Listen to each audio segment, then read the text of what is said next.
जय हिंद दोस्तों, आपका हार्दिक स्वागत है आपके अपने चैनल दयालु एकेडमी पर। आपके लिए लेकर आए हैं दोस्तों करंट अफेयर के कुछ मोस्ट इंपोर्टेंट क्वेश्चन। और दोस्तों आप हमारे चैनल पर पहली बार आए हों तो चैनल को सब्सक्राइब कर लें, बेल आइकन प्रेस कर लें ताकि आने वाली क्लास का नोटिफिकेशन मिले आपको सबसे पहले। और दोस्तों क्लास अच्छी लगे तो अपने दोस्तों में ज़रूर शेयर करें। और इससे पहले ही क्लास आपने ना देखी हो तो हमारी प्ले लिस्ट से जाकर इससे पहले ही क्लास देख सकते हैं। और दोस्तों हमारे चैनल पर आपको सुबह 6 बजे डेली टॉप करंट अफेयर के 15 क्वेश्चन मिल जाया करेंगे। तो दोस्तों हमारे चैनल को सब्सक्राइब कर लें।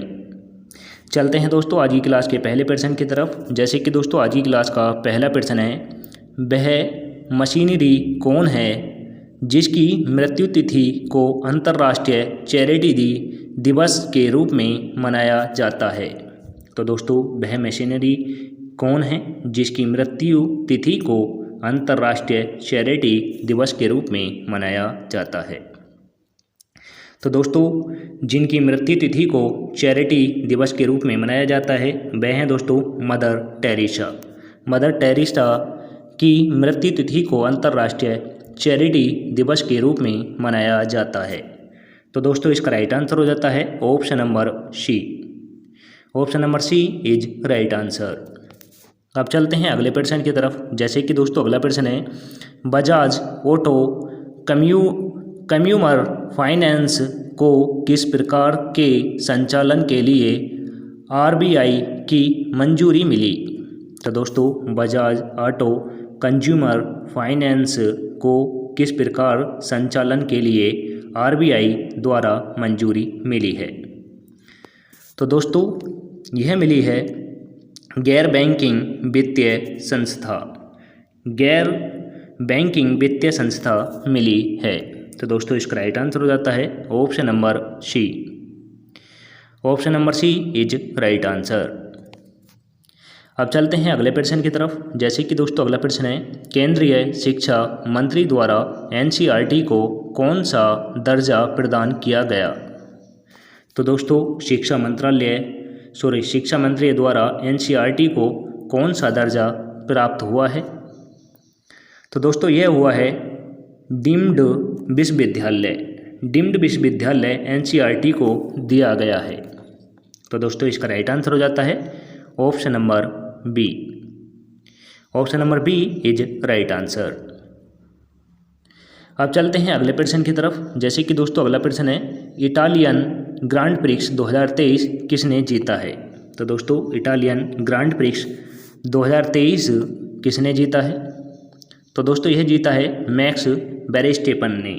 मैक्स वेरस्टेपन ने इटालियन ग्रांड प्रिक्स जीता है। तो दोस्तों इसका राइट आंसर हो जाता है option number D. Important question है दोस्तों, इसे आप स्टार लगाकर नोट करें, यह आपको काफ़ी एग्जामों में मदद करेगा। अब चलते हैं अगले प्रश्न की तरफ। जैसे कि दोस्तों अगला प्रश्न है, 2023 डूरैंड कप किस टीम ने जीता है। तो दोस्तों 2023 का डूरैंड कप किस टीम ने जीता है। तो दोस्तों यह जीता है मोहन बागान टीम ने जीता है। तो दोस्तों इसका राइट आंसर हो जाएगा option number D. Option number D is right answer. अब चलते हैं अगले प्रश्न की तरफ। जैसे कि दोस्तों अगला प्रश्न है, कोटक महिंद्रा बैंक के एमडी और सीईओ के पद से किसने इस्तीफा दिया है। तो दोस्तों कोटक महिंद्रा कंपनी के एमडी और सीईओ के पद से किसने इस्तीफा दिया है। तो दोस्तों यह दिया है उदयन कोटक ने। उदयन कोटक ने महिंद्रा कोटक बैंक के एमडी और सीईओ के पद से इस्तीफा दे दिया है। तो दोस्तों इसका राइट आंसर हो जाता है option number B. Option number B is right answer. अब चलते हैं अगले प्रश्न की तरफ। जैसे कि दोस्तों अगला प्रश्न है, पुरुष हॉकी 5S एशिया कप 2023 का उद्घाटन किसने किया है। तो दोस्तों पुरुष हॉकी 5S एशिया कप 2023 का उद्घाटन किसने किया है। तो दोस्तों यह जीता है पुरुष हॉकी एशिया कप 2023 किसने जीता है। तो दोस्तों यह जीता है दोस्तों हमारे देश भारत ने। हमारे देश भारत ने पुरुष हॉकी एशिया कप 2023 जीता है। तो दोस्तों इसका राइट आंसर हो जाता है option number A. Option number A is right answer. आप चलते हैं अगले प्रश्न की तरफ। जैसे कि दोस्तों अगला प्रश्न है, आकाशवाणी के प्रधान महानिदेशक के रूप में किसे कार्यभार संभाला है? तो दोस्तों आकाशवाणी प्रधान महानिदेशक के रूप में किसने कार्यभार संभाला है? तो दोस्तों यह संभाला है डॉक्टर वसुधा गुप्ता ने। डॉक्टर वसुधा गुप्ता ने इसका कार्यभार संभाला है। तो दोस्तों इसका राइट आंसर हो जाता है option number C. Option number C is right answer. अब चलते हैं अगले प्रश्न की तरफ। जैसे कि दोस्तों अगला प्रश्न है, कौन सा राज्य बहुविवाह पर प्रतिबंध लगाने के लिए दिसंबर में एक विधेयक पेश करने की योजना बना रहा है? तो दोस्तों कौन सा राज्य बहुविवाह प्रतिबंध पर दिसंबर महीने में एक विधेयक पेश करने जा रहा है ताकि दोस्तों बहुविवाह को रोका जा सके? तो दोस्तों ऐसा करने वाला राज्य है असम। असम राज्य बहुविवाह पर एक विधेयक लाने जा रहा है और दोस्तों इससे बहुविवाह पर प्रतिबंध लगेगा। तो दोस्तों इसका राइट आंसर हो जाएगा option number B. Option number B is right answer. अब दोस्तों यहाँ पर राज्यों का जिक्र हुआ है, तो दोस्तों इन सभी राज्यों की राजधानी बता दूँ, नोट कर लें। उत्तर प्रदेश की लखनऊ है, असम की दिसपुर है, केरल की त्रिवेंद्रपुरम है, तमिलनाडु की दोस्तों चेन्नई है। अब चलते हैं अगले प्रश्न की तरफ। जैसे कि दोस्तों अगला प्रश्न है, भारत की पहली गोरिल्ला ग्लास फैक्ट्री किस राज्य में होगी? तो दोस्तों भारत की पहली गोरिल्ला ग्लास फैक्ट्री किस राज्य में लगाई जाएगी? तो दोस्तों यह लगेगी तेलंगाना राज्य में। तेलंगाना राज्य में गोरिल्ला ग्लास फैक्ट्री लगाई जाएगी।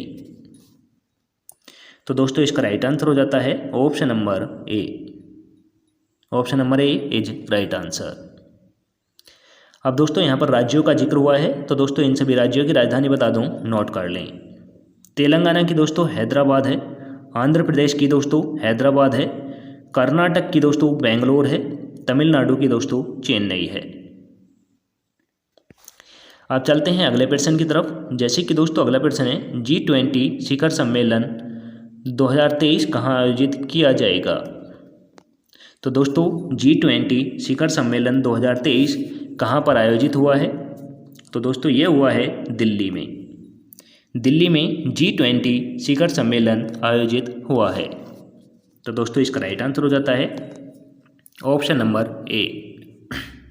Option number A is right answer. अब चलते हैं अगले प्रश्न की तरफ। जैसे कि दोस्तों अगला प्रश्न है, भारत के किस शहर को मंदिरों का शहर कहा जाता है? तो दोस्तों भारत का कौन सा शहर मंदिरों के शहर के नाम से जाना जाता है? तो दोस्तों यह जाना जाता है भुवनेश्वर को। भुवनेश्वर शहर को मंदिरों का शहर भी कहा जाता है। तो दोस्तों इसका राइट आंसर हो जाएगा option number D. Option number D is right answer. अब चलते हैं दोस्तों अगले प्रश्न की तरफ। जैसे कि दोस्तों अगला प्रश्न है, 2023 IWF विश्व भारोत्तोलन चैंपियनशिप कहाँ आयोजित की जाएगी? तो दोस्तों 2023 IWF विश्व भारोत्तोलन चैंपियनशिप कहाँ पर आयोजित की जाएगी? तो दोस्तों यह की जाएगी सऊदी अरब में। सऊदी अरब में की जाएगी। तो दोस्तों इसका राइट आंसर हो जाता है option number B. Option number B is right answer. अब चलते हैं अगले प्रश्न की तरफ। जैसे कि दोस्तों अगला प्रश्न है, इन्वेस्टर ग्लोबल समिट 2023 कहाँ आयोजित किया जाएगा? तो दोस्तों इन्वेस्टर ग्लोबल समिट 2023 कहाँ पर आयोजित किया जाएगा? तो दोस्तों यह किया जाएगा देहरादून में। देहरादून में किया जाएगा। इन्वेस्टर ग्लोबल समिट 2023 देहरादून यानी उत्तराखंड की राजधानी है दोस्तों देहरादून, वहाँ पर यह समिट होगा। तो दोस्तों इसका राइट आंसर हो जाता है ऑप्शन नंबर सी। दोस्तों दोबारा से रिपीट कर दूं, देहरादून जो है यह उत्तराखंड राज्य में स्थित है और उत्तराखंड की राजधानी है। अब चलते हैं दोस्तों आज की क्लास के लास्ट क्वेश्चन की तरफ। इसके बाद दोस्तों टेस्ट वाला क्वेश्चन होगा जिसका आंसर आपको कमेंट करके देना होगा। तो दोस्तों लास्ट क्वेश्चन है, अगस्त 2023 तक दुनिया की सबसे अमीर महिला कौन है? तो दोस्तों अगस्त 2023 तक दुनिया की सबसे अमीर महिला कौन है? तो दोस्तों ये हैं फ्रैंकोइस बेटेनकोर्ट मेयर। फ्रैंकोइस बेटेनकोर्ट मेयर दुनिया की अगस्त महीने तक सबसे अमीर महिला हैं। तो दोस्तों इसका राइट आंसर हो जाएगा option number A. Option number A is right answer. अब चलते हैं दोस्तों टेस्ट वाले क्वेश्चन की तरफ जिसका आंसर आपको कमेंट करके देना होगा। क्वेश्चन है दोस्तों, भारत सरकार द्वारा बासमती चावल का न्यूनतम निर्यात मूल्य क्या है? तो दोस्तों भारत सरकार द्वारा बासमती चावल का निर्यात मूल्य न्यूनतम क्या है? तो दोस्तों यह आंसर आपको कमेंट करके बताना है। ऑप्शन नंबर ए है दोस्तों $200। ऑप्शन नंबर बी है $250। ऑप्शन नंबर सी है $300। ऑप्शन नंबर डी है दोस्तों $350। आंसर कमेंट करके दें। और इसी के साथ आज की क्लास समाप्त होती है। आपको क्लास कैसी लगी कमेंट करके ज़रूर बताएं। क्लास अच्छी लगी हो तो दोस्तों अपने दोस्तों में ज़रूर शेयर करें। चैनल पर पहली बार आए हों तो चैनल को सब्सक्राइब कर लें, बेल आइकन प्रेस कर लें ताकि आने वाली क्लास का नोटिफिकेशन मिले आपको सबसे पहले। और दोस्तों हमारे टेलीग्राम चैनल का लिंक डिस्क्रिप्शन में मिल जाएगा, वहां से जाकर आप PDF डाउनलोड कर सकते हैं। मिलेंगे दोस्तों नेक्स्ट क्लास के साथ। जय हिंद, वंदे मातरम।